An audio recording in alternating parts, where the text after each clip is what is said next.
आज इस क्लास में हम लोग देखेंगे cell the unit of life.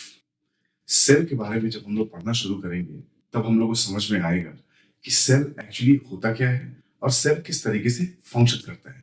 ठीक है, जब भी आप अपने सराउंडिंग्स में देखोगे तो as a scientific point of view से जब हम लोग देखेंगे तो इस पूरे अर्थ पे या तो लिविंग बींग्स है या तो नॉन लिविंग है।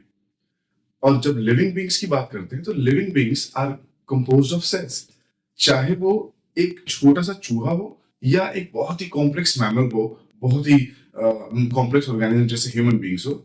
हम सब के सब सेल से बने होते हैं, चाहे वो प्लांट्स हो, एनिमल्स हो, सब के सब सेल से बने होते हैं। सवाल ये होता है कि जब सब के सब सेल से बने होते हैं तो इसमें डिफरेंसेस क्यों है। ठीक है, तो इन सारे क्वेश्चंस का आंसर हम लोग इस आज के सेशन में देखेंगे और स्टार्ट करेंगे। तो before we move on to any explanation part, I want you to understand कि एक्चुअली सेल है क्या और उसके बाद उसका डेफिनेशन पे जाएंगे। ठीक है, तो देखते हैं स्टूडेंट्स, पहले हमारे सराउंडिंग्स में या तो लिविंग है या तो नॉन लिविंग है। ठीक है, इन दोनों के बीच के अगर डिफरेंस की बात की जाए तो लिविंग बीइंग्स जो होते हैं वो किस चीज से बने होते हैं? वो बने होते हैं सेल के। They are made of cells. ठीक है, और नॉन लिविंग जो है वो ए सेलुलर होते हैं या नॉन सेलुलर होते हैं। उसको हम लोग इन एनिमेट कहा जाता है। एनसीईआरटी में ये वर्ड का जिक्र किया गया है नॉन लिविंग के अगेंस्ट। ठीक है, नॉन लिविंग मतलब इन एनिमेट। तो बेसिकली लिविंग और नॉन लिविंग में एक ही मेजर डिफरेंसेस है और वो है सेल का। ऑल लिविंग ऑर्गेनिजम्स, जितने भी लिविंग ऑर्गेनिजम्स हमारे अर्थ पे प्रेजेंट है, सबके सब सेल से बने होते हैं। क्लियर? हाँ सर, समझ में आ गया कि हाँ सारे के सारे ऑर्गेनिज्म सेल से बने होते हैं, पर सेल है क्या? The question remains the same. सवाल तो वैसे का वैसे ही है कि सेल है क्या। तो समझिए ध्यान से, शुरुआती दौर में लाइफ के ओरिजिन ऑफ लाइफ जब हम लोग पढ़ते हैं तो उसमें आप लोगों को ये पढ़ना होगा। आगे जब आप लोग पढ़ोगे तो आप लोगों को पढ़ना होगा कि ओरिजिन ऑफ लाइफ जो है पानी के अंदर हुआ। जिंदगी का शुरुआत जो है वो पानी के अंदर हुआ। ठीक है, और थोड़ा हम लोग उसको यहाँ पे पढ़ लेते हैं, उसके बाद देखेंगे। देखिए, मान के चलिए कि सेल एक कंपार्टमेंट है, एक रूम है। ठीक है, एक्चुअली सेल वर्ड का मतलब ही होता है स्मॉल रूम। ठीक है, तो एक रूम समझ लेते हैं, पानी है, वहां पे लाइफ शुरू हुआ, एक सेल बना। ठीक है, सेल कैसा है देखिए, कैसा है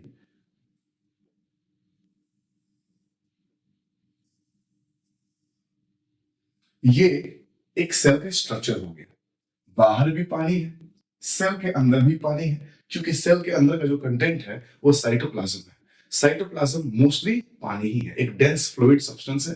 ठीक है, जिसमें पानी का मात्रा बेहद ज्यादा होता है। ठीक है, अब देखिए ये आउटर एनवायरनमेंट हो गया, बाहर जो है वो ये आउटर एनवायरनमेंट है।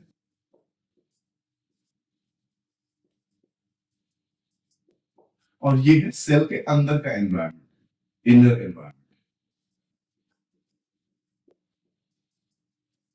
ध्यान से समझिए स्टूडेंट्स, सेल एक स्मॉल रूम होता है।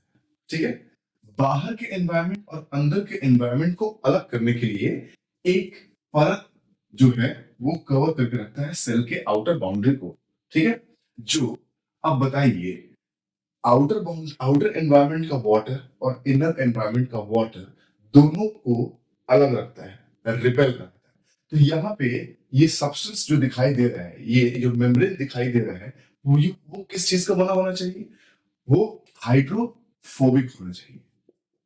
क्या होना चाहिए? हाइड्रोफोबिक। और हाइड्रोफोबिक एक ही चीज है। हाइड्रोफोबिक का मतलब होता है पानी को अपने से मिक्स नहीं होने देता है, वो पानी को दूर भगाता है। ठीक है, जैसे ऑयल, मेनली हम लोग कहते हैं इसको लिपिड। लिपिड जो होता है वो हाइड्रोफोबिक होता है। तो लिपिड के दो लेयर जो है यहाँ पे बने होते हैं, बाई लेयर। सेल जो होता है वो बाई लेयर प्रोटेक्शन रहता है उसका। लिपिड, उसका प्रोटेक्शन किस चीज से बना हुआ है? लिपिड से बना हुआ है। कुल मिलाकर मेरे समझाने का मतलब ये है कि आउटर एनवायरनमेंट और इनर एनवायरनमेंट को सेपरेट करने के लिए, ठीक है, एक बीच में मेम्ब्रेन दिया गया है। ये मेम्ब्रेन हाइड्रोफोबिक होता है, मतलब पानी से दूर भागता है। और पानी से दूर भागने का एक जो पानी को दूर भगाता है वो होता है लिपिड। लिपिड जो है हाइड्रोफोबिक होता है, इट रिपेल वाटर रिपेलेंट होता है। समझ में आया? जिससे कि ये वाटर रिपेलेंट प्रॉपर्टी होने के कारण ये बाहर के एनवायरनमेंट, बाहर की चीजों को बाहर और अंदर की चीजों को अंदर रखता है। समझ में आया? तो ये एक सेल हो गया। कैसा दिख रहा है? कंपार्टमेंट जैसा दिख रहा है, रूम जैसा दिख रहा है।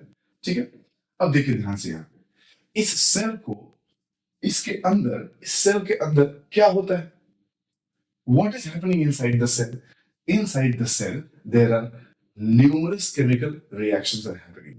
ठीक है, जिसको हम लोग पाथवे कह सकते हैं। I mean not pathway exactly, but biochemical pathway कह सकते हैं हम लोग इसको। ठीक है, बायोकेमिकल पाथवे या chemical reactions, whatsoever you can call it. इस सेल के अंदर ढेर सारे केमिकल रिएक्शंस हो रहे हैं, और ये सारे के सारे केमिकल रिएक्शन होने के लिए एंजाइम्स का जरूरत पड़ता है। और एंजाइम इस सेल के अंदर प्रेजेंट रहता है, जो कि रिएक्शंस कराने में मदद करता है। सर कैसा रिएक्शन कराता है, किस टाइप का रिएक्शन सेल में होता है, वो देखिए आप लोग समझिए ध्यान से। इस सेल के अंदर, सेल के अंदर काम होना है तो उसके लिए एनर्जी का खपत होगा, तो एनर्जी बनाएगा, इसमें रेस्पिरेशन करेगा, ग्लूकोज को तोड़ेगा। प्रोटीन जरूरत होगा तो प्रोटीन बनाएगा, है ना? प्रोटीन जरूरत होगा तो प्रोटीन बनाएगा। मतलब ढेर सारे रिएक्शन, ढेर सारे एक्टिविटी सेल के अंदर होगा।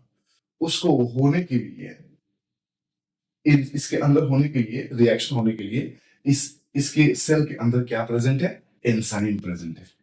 What is present inside? Enzyme. सबसे पहले तो इस सेल के अंदर जो भी चीज जो तुमको दिखाई दे रहा है इसके अंदर, उसको हम लोग कहते हैं साइटोप्लाज्म।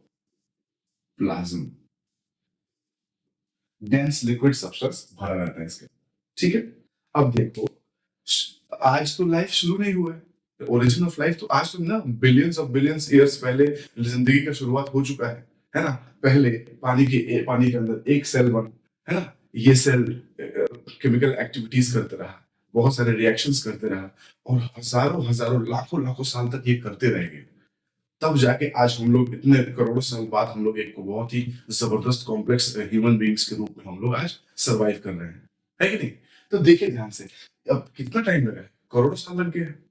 ये जो रिएक्शन होते जाता है सेल के अंदर, और सेल आगे बढ़ते जाता है, ग्रोथ होते जाता है, ये सारे के सारे जो है, ये इंफॉर्मेशन कब रिएक्शन क्या हो रहा है, किसके एंजाइम से क्या रिएक्शन हो रहा है सेल के अंदर, इन सारे चीजों को इंस्ट्रक्ट करने के लिए, इन सारी चीजों को इंफॉर्मेशन बना के सेल के अंदर ही प्रिजर्व कर लिया ये सेल। समझ में आया कि हमने किस तरीके से ये सेल को सरवाइव कराया? वो सारा इंफॉर्मेशन इतने सालों में वो कैद होके जेनेटिक इंफॉर्मेशन बन के प्रोटीन के फॉर्म में, डीएनए के फॉर्म में इस सेल के अंदर है। ठीक है, जैसे सेल के अंदर मेनली जो है आपको मिलेगा एट सेंटर में एक न्यूक्लियस, जिसके अंदर डीएनए होता है। ठीक है, डीएनए क्या है? डीएनए प्रोटीन से बना कैरेक्टरिस्टिक फीचर्स है। ठीक है, certain protein, DNA certain protein बनाएगा, और वो प्रोटीन वो कैरेक्टर को कवर्स करेगा उस बॉडी में। समझ में आया? जैसे कि इस सेल के अंदर प्रोटीन बनने का जरूरत, फॉर एग्जांपल मान के चलो हम लोग गिर गए, चोट लग गया और सेल डैमेज हो गया। सेल डैमेज होगा तो सेल को रिपेयर करने के लिए तुरंत सेल काम में लग जाएगा, है कि नहीं? तो रिपेयर करने के लिए काम में लगेगा, बिना डीएनए के इंस्ट्रक्शन के वो सेल के कंपोनेंट्स सेल को ठीक करने नहीं जाएंगे। समझ में आया? ये इस लेवल से कंट्रोल करता है सेल का फंक्शन। तो डीएनए, जो हम लोग आगे पढ़ेंगे डीएनए के स्ट्रक्चर के बारे में, तो हम लोग इसको अच्छे तरीके से पढ़ा जाएगा। फिलहाल आप समझिए कि डीएनए जो है, it dictates the cell what to do and how to do. ठीक है, ये कुल मिला के एक सेल में एक आउटर मेम्ब्रेन होता है जो बाहर और अंदर के एनवायरनमेंट को सेपरेट करता है। फिर उसके अंदर एक न्यूक्लियस होता है जो डीएनए को प्रिजर्व रखता है। डीएनए क्या है? What is DNA? DNA is just an information कि अगर ये सेल को कुछ करना है तो किधर से इंफॉर्मेशन आएगा? डीएनए से इंफॉर्मेशन आएगा। ठीक है, समझ में आया? तुम भी अपने घर में कुछ भी खरीदना है, कुछ भी करना है, तो अपने पेरेंट्स से परमिशन लोगे। तो ये डीएनए जो है एज ए पेरेंट है, brain of the cell, control centre of the cell, ठीक है। उसके बाद अब क्योंकि डीएनए को प्रोटीन बनाना है, प्रोटीन बनाने के बाद सेल के अंदर बहुत सारे फंक्शन होंगे, तो सेल के अंदर प्रोटीन जरूरी है कि नहीं। सबसे पहले तो सेल के अंदर हम लोगों ने क्या देखा, प्रोटेक्शन करने के लिए आउटर लेयर। आज ना हम लोग जानते हैं कि इसको प्लाज्मा मेम्ब्रेन कहते हैं या सेल मेम्ब्रेन कहते हैं, उस समय नहीं ना मालूम था, ठीक है। आउटर लेयर हो गया, ठीक है। आउटर लेयर, उसके अंदर होता है साइटोप्लाज्म। साइटोप्लाज्म के अंदर क्या होता है, एंजाइम्स, ठीक है। और ये एंजाइम केमिकल रिएक्शन कराते हैं, ठीक है। केमिकल रिएक्शन कराते हैं तो किसके इंस्ट्रक्शन से कराते हैं, वो कराते हैं डीएनए के इंस्ट्रक्शन से। तीसरा, इस सेल के अंदर प्रोटीन सिंथेसिस होता है, प्रोटीन सिंथेसिस होगा। अब प्रोटीन सिंथेसिस सेल के अंदर करता है राइबोसोम, ठीक है। सेल के अंदर प्रोटीन को कौन मैन्युफैक्चर करता है, कौन बनाता है, राइबोसोम्स। आई बात समझ में। देखिए, एक सेल में क्या जरूरी है, आउटर मेम्ब्रेन, ठीक है। दूसरा डीएनए, ताकि सेल को क्या करना है पता लग सके, सेल को फंक्शनिंग करा सके। और उसके बाद आता है प्रोटीन सिंथेसिस करने के लिए राइबोसोम, ठीक है। तो अगर सेल में मोटा मोटी अगर कहा जाए कि आउटर लेयर, उसके अंदर साइटोप्लाज्म, डीएनए और प्रोटीन सिंथेसिस करने के लिए राइबोसोम अगर हो, तो ये जो है सेल एक बहुत ही अच्छे तरीके से अपना काम नॉर्मली कर सकेगा, ठीक है। ये था एक मोटा मोटी सेल का क्या है एक्चुअली, और किस तरीके से उसको हम लोग देख सकते हैं, है ना। ये है, आपका थोड़ा बहुत आइडिया हुआ होगा सेल है क्या, ठीक है। बहुत डिटेल में हम लोग थोड़ा बाद में जाएंगे, अभी फिलहाल आप समझिए, ठीक। आगे हम लोग देखेंगे कि ये सेल जो है किस तरीके से लोग इसके सेल के बारे में पढ़ना शुरू किए, कौन सबसे पहले इस होड़ में इस दौड़ में आगे आया और सेल के बारे में बताया, है ना। है कुछ साइंटिस्ट हमारे हमारे यहाँ, जैसे 1665 में रॉबर्ट हुक साहब थे। 1665 में रॉबर्ट हुक ने कॉर्क के स्लाइस से वो अपने सेल डिजाइन माइक्रोस्कोप के अंदर लगा के देखा, तो वो हनीकॉम स्ट्रक्चर दिखाई दिया। उसको उन्होंने सेल नाम दिया, जो कि एक लैटिन वर्ड से ओरिजिनेट किया गया, लिया गया है। वो लैटिन वर्ड जो है वो सेलुले है, ठीक है। सेलुले, सेलुले का मतलब होता है स्मॉल रूम, और उसी से ओरिजिनेट हो गया है इंग्लिश में सेल। सेल का मतलब भी वही होगा, स्मॉल रूम्स, ठीक है। उसके बाद 1677 में एंटोनी वैन ल्यूवेनहुक साइंटिस्ट थे, वो पहली बार लिविंग सेल को देखे माइक्रोस्कोप के अंदर। अब क्योंकि रॉबर्ट रॉबर्ट हुक साहब 1665 में पेड़ के छल्ले से लेके देखे थे सेल, पेड़ का छल्ला डेड होता है तो वो डेड सेल था। एंटोनियन वैन ल्यूवेनहुक क्या किए, वो पॉन्ड वाटर, मतलब पॉन्ड के पानी से, तालाब के पानी को निकाल के माइक्रोस्कोप पे स्लाइड बना के जब उन्होंने जब देखा, तो उनको दिखाई दिया कि अरे बाप रे, different different types of organisms can be seen. तब उनको पता चला, तब वो ओरिजिनल जैसे कि सिंगल सेल ऑर्गेनिज्म देख लिए होंगे, पैरामीशियम देख लिए होंगे, अमीबा देख लिए होंगे, और तब वो बताया कि ये लिविंग सेल जो है पहली बार 1677 में एंटोनियन वैन ल्यूवेनहुक ने देखा था। ये याद रखना।